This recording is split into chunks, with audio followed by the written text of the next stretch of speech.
बाबा साहब देख रहे हैं आप, आज फिर वही हुआ। कहीं मूंछ रखने पर दलित को मारा गया, कहीं घड़े से पानी पीने पर बच्चे की जान ले ली गई, तो कहीं दलित दूल्हे को घोड़ी चढ़ने पर पीटा गया। लोग कहते हैं हम चांद पर जा रहे हैं, लेकिन जमीन पर तो हम आज भी इंसान को इंसान नहीं समझ रहे। ऊंची जाति नीची जाति, ये जहर तो कम होने के बजाय और बढ़ता जा रहा है। तुम्हें लगता है ये दर्द मुझे नहीं होता था? जब मैं उस दौर में था तब हमें जानवर से भी बदतर समझा जाता था। हमारी परछाई से भी लोग दूर भागते थे।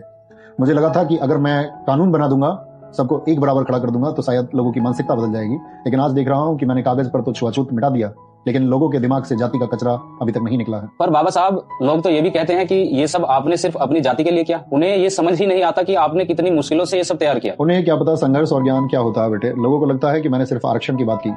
उन्हें बताओ कि जब मैं कोलंबिया और लंदन में अपनी रातें काली कर रहा था, तब मैंने द प्रॉब्लम ऑफ रूपी जैसी किताबें लिखी। ये वही रिसर्च थी जिसकी नींव पर आज तुम्हारे देश का रिजर्व बैंक ऑफ इंडिया अर्थात आरबीआई खड़ा है। सिर्फ यही नहीं, आज तुम्हारे खेतों में जो पानी आता है, जो दामोदर घाटी और हीराकुंड जैसे बांध बने हैं, उनकी नीतियां मैंने ही बनाई थी।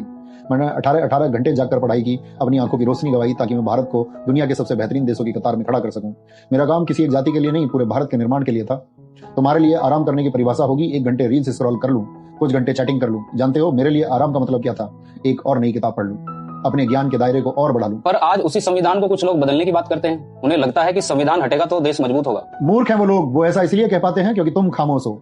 संविधान कोई कागज का टुकड़ा नहीं है। संविधान वो लक्ष्मण रेखा है जो तानाशाही को तुम्हारे घर में घुसने से रोकती है। जाकर उन अंधभक्तों और विरोधियों से कहो कि यह संविधान सिर्फ दलित या पिछड़ों की ढाल नहीं है। जिस दिन यह किताब हटी, उस दिन कोई नियम नहीं बचेगा। फिर जिसकी लाठी उसकी भैंस होगी।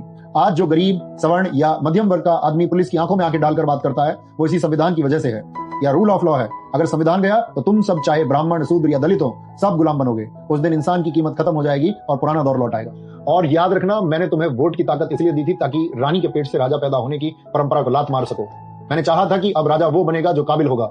लेकिन अगर तुम गुलाम बनने को तैयार हो तो गलती मेरी नहीं है, तुम्हारी है। बाबा साहिब, हम शर्मिंदा हैं। हम आपके संघर्ष को भुला बैठे। हम जातियों में बंटकर एक दूसरे का गला काट रहे हैं, जबकि आपने हमें इंसान बनाने का सपना देखा था। हम विज्ञान छोड़ पाखंड में उलझ गए। शर्मिंदा मत हो बेटे, और अपना सिर मत झुकाओ।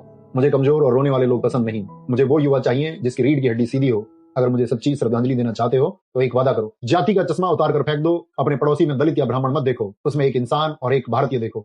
और सबसे बड़ी बात, पढ़ो, खूब पढ़ो। इतना पढ़ो कि कोई नेता, कोई धर्मगुरु या कोई चैनल तुम्हें बेवकूफ न बना सके। शिक्षा वो शेरनी का दूध है जो जितना पिएगा वो उतना दहाड़ेगा।